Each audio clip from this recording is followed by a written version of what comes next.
ಲಕ್ಷ್ಮಣನು ಪ್ರಿಯಕರವೂ ಶುಭಕರವೂ ಹಿತಕರವೂ ಆದಂತಹ ಅಣ್ಣನ ಆಜ್ಞೆಯನ್ನು ಅಂಗೀಕರಿಸಿ ಒಡನೆಯೇ ಹೊರಟು ಸುಯಜ್ಞನ ಮನೆಗೆ ಹೋಗಿ ಅಗ್ನಿಹೋತ್ರ ಶಾಲೆಯಲ್ಲಿದ್ದ ಸುಯಜ್ಞನನ್ನು ಅಭಿನಂದಿಸಿ ಹೇಳಿದ. ದುಷ್ಕರವಾದ ಕಾರ್ಯವನ್ನು ಮಾಡಲಿರುವ ಶ್ರೀರಾಮನ ಮನೆಗೆ ಆಗಮಿಸಿ ಅಲ್ಲಿನ ಸನ್ನಿವೇಶವನ್ನು ನೋಡು ಮಿತ್ರ ಎಂಬುದಾಗಿ. ಲಕ್ಷ್ಮಣನ ಮಾತನ್ನು ಕೇಳಿದಂತಹ ಸುಯಜ್ಞ ಸಂಧ್ಯೋಪಾಸನೆಯನ್ನು ಬೇಗ ಬೇಗ ಮುಗಿಸಿ ರಮ್ಯವಾದ ಸಕಲ ಐಶ್ವರ್ಯಗಳಿಂದಲೂ ಸಮೃದ್ಧವಾದ ಶ್ರೀರಾಮನ ಅರಮನೆಗೆ ಸೌಮಿತ್ರೆಯೊಡನೆ ಬಂದ. ಲಕ್ಷ್ಮಣನ ಜೊತೆಯಲ್ಲಿ ಆಗಮಿಸಿದ ವೇದಾಂಗ ಪಾರಾಂಗತನಾದ ಆಜ್ಯಾಹುತಿಗಳಿಂದ ಸಂಪೂಜಿತನಾಗಿ ಹೋಮ ಮಾಡಲ್ಪಟ್ಟ ಅಗ್ನಿಯಂತೆ ಮಹಾ ತೇಜಸ್ಸಿನಿಂದ ಪ್ರಕಾಶಿಸುತ್ತಿದ್ದಂತಹ ಸುಯಜ್ಞನನ್ನು ಕಂಡ ತಕ್ಷಣವೇ ಶ್ರೀರಾಮನು ಸೀತಾ ಸಮೇತನಾಗಿ ಕೈ ಮುಗಿದುಕೊಂಡು ಅವನನ್ನು ಎದುರುಗೊಳ್ಳಲು ಹೋದ. ಆದರಪೂರ್ವಕವಾಗಿ ಸುಯಜ್ಞನನ್ನು ಒಳಗೆ ಕರೆತಂದು ಆಸನದಲ್ಲಿ ಕುಳ್ಳಿರಿಸಿ ಸುವರ್ಣಮಯವಾದ ಮತ್ತು ಶ್ರೇಷ್ಠವಾದ ಭುಜಕೀರ್ತಿಗಳಿಂದಲೂ ಶುಭಕರವಾದ ಕುಂಡಲಗಳಿಂದಲೂ ಚಿನ್ನದ ಸೂತ್ರದಲ್ಲಿ ಪೋಣಿಸಿರುವ ಮಣಿಗಳಿಂದಲೂ ಕೇಯೂರಗಳಿಂದಲೂ ಕಡಗಗಳಿಂದಲೂ ಇತರ ಹಲವು ಬಗೆಯ ರತ್ನಗಳಿಂದಲೂ ಶ್ರೀರಾಮನು ಸುಯಜ್ಞನನ್ನು ಸಂಪೂಜಿಸಿದ. ಸುಯಜ್ಞನಿಗೆ ಇವೆಲ್ಲವನ್ನು ದಾನವಾಗಿ ಕೊಟ್ಟ ನಂತರ ಶ್ರೀರಾಮನು ಸೀತೆಯಿಂದ ಪ್ರಚೋದಿತನಾಗಿ ಸುಯಜ್ಞನಿಗೆ ಹೇಳುತ್ತಾನೆ, ನಿನ್ನ ಪತ್ನಿಗಾಗಿ ಸೀತೆಯ ಈ ಹೇಮಸೂತ್ರವನ್ನು ರತ್ನಹಾರವನ್ನು ನೀನು ಸ್ವೀಕರಿಸು. ಸೀತೆಯು ಈ ಸ್ವರ್ಣಮಯವಾದಂತಹ ತನ್ನ ಒಡ್ಯಾಣವನ್ನೂ ಕೂಡ ನಿನ್ನ ಪತ್ನಿಗೆ ಕೊಡಲಿಕ್ಕೆ ಬಯಸಿದ್ದಾಳೆ ಎಂಬುದಾಗಿ. ಅರಣ್ಯಕ್ಕೆ ನನ್ನೊಡನೆ ಹೊರಡಲಿರುವ ಇವಳು ನಿನ್ನ ಪತ್ನಿಗಾಗಿ ಚಿತ್ರಿತವಾದಂತಹ ತನ್ನ ತೋಳ್ಬಳೆಗಳನ್ನು ಶುಭಪ್ರದವಾದ ಕೇಯೂರಗಳನ್ನು ದಾನ ಮಾಡುತ್ತಾಳೆ. ಇವೆಲ್ಲವನ್ನು ನೀನು ಸ್ವೀಕರಿಸು.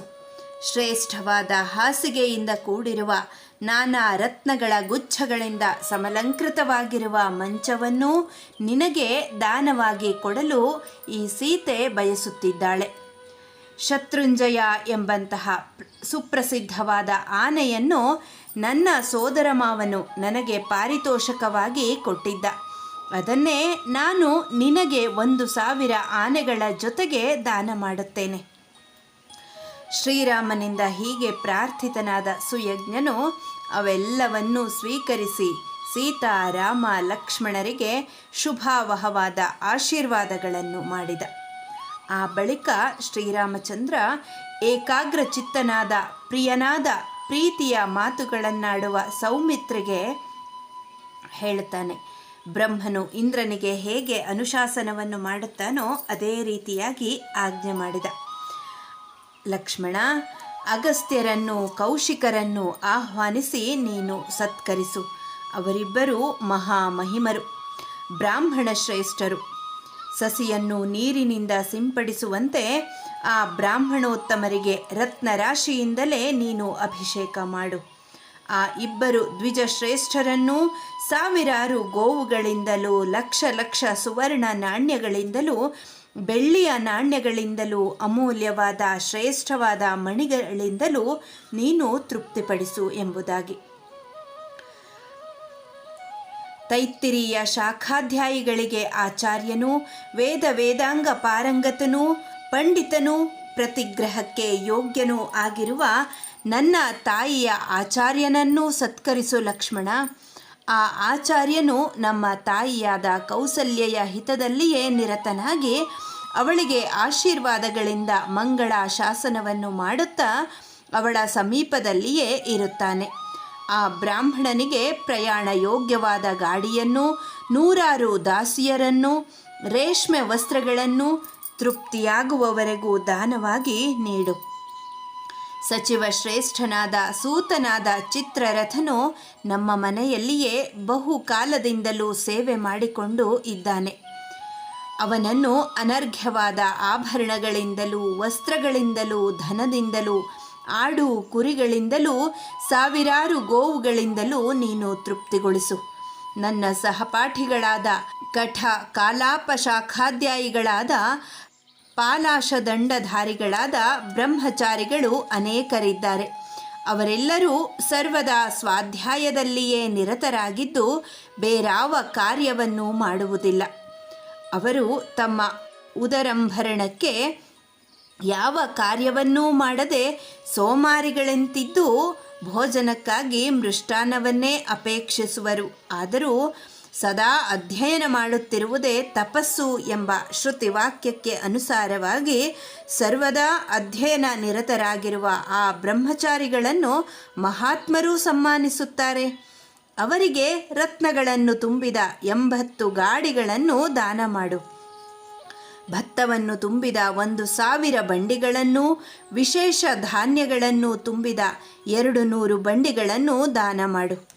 ಹಾಲು, ಮೊಸರು ಮತ್ತು ತುಪ್ಪಗಳಿಗಾಗಿ 1,000 ಗೋವುಗಳನ್ನು ದಾನವಾಗಿ ನೀಡು ಲಕ್ಷ್ಮಣ.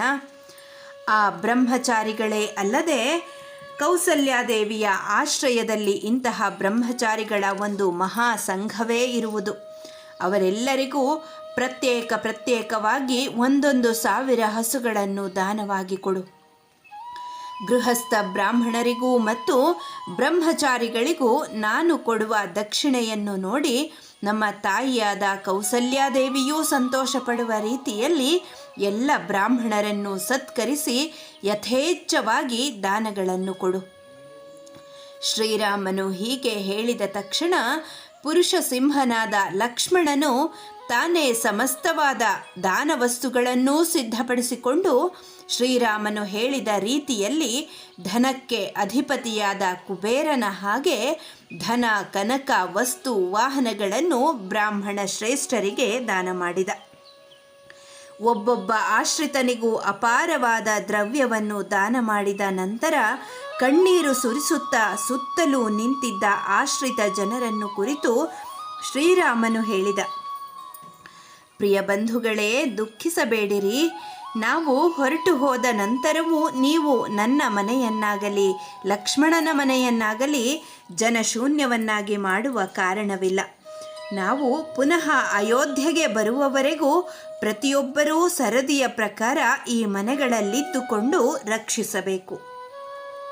ಶ್ರೀರಾಮನು ದುಃಖಿತರಾಗಿದ್ದ ತನ್ನ ಆಶ್ರಿತ ಜನರಿಗೆ ಹೀಗೆ ಹೇಳಿ ತನ್ನ ಸಮೀಪದಲ್ಲಿದ್ದ ಕೋಶಾಧಿಕಾರಿಗೆ ತನ್ನ ಧನವೆಲ್ಲವನ್ನು ತರುವಂತೆ ಆಜ್ಞಾಪಿಸಿದ. ಶ್ರೀರಾಮನ ಆಶ್ರಿತ ಜನರೆಲ್ಲರೂ ಭಂಡಾರದಲ್ಲಿದ್ದ ಶ್ರೀರಾಮನ ಐಶ್ವರ್ಯವೆಲ್ಲವನ್ನೂ ತಂದು ರಾಶಿ ರಾಶಿಯಾಗಿ ಸುರಿದರು. ನಿಶ್ಚಯವಾಗಿಯೂ ಆ ಧನದ ರಾಶಿಯು ಬಹಳ ದೊಡ್ಡದಾಗಿತ್ತು, ನೋಡಲು ಆಕರ್ಷಕವಾಗಿಯೂ ಇತ್ತು. ಪುರುಷ ವ್ಯಾಘ್ರನಾದ ಶ್ರೀರಾಮನು ಅಪಾರವಾದ ಆ ಧನವನ್ನು ಲಕ್ಷ್ಮಣನೊಡನೆ ಬ್ರಾಹ್ಮಣರಿಗೂ ಬಾಲಕರಿಗೂ ವೃದ್ಧರಿಗೂ ದೀನರಿಗೂ ಯಥೇಚ್ಛವಾಗಿ ದಾನ ಮಾಡಿದ.